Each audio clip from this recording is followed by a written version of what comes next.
అందరికీ నమస్కారం అండి. ఈరోజు 5వ తారీఖు 7వ నెల 2025 అండి. ఖమ్మం జిల్లా ఏన్కూరు మండలంలోని అకినేపురం తండా గుట్ట దగ్గర ఉన్నటువంటి శ్మశాన వాటికలో ఒక 100 తాటి విత్తనాలు నాటడం జరుగుతుంది.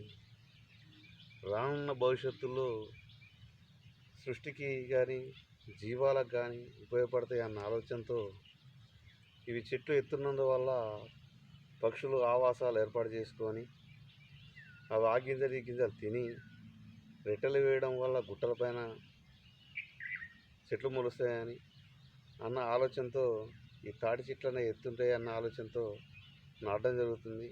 ప్రతి ఒక్కరూ మొక్కలు నాటి పర్యావరణాన్ని కాపాడండి. లేనిచో చాలా విధ్వంసాలు ఏర్పడే అవకాశం ఉంటుంది. ఆ అవకాశం ఉండకుండా ఉండాలంటే ప్రతి ఒక్కరు మొక్కలు నాటుకొని పర్యావరణాన్ని కాపాడుకోవాలి. ఈరోజు ఒక 100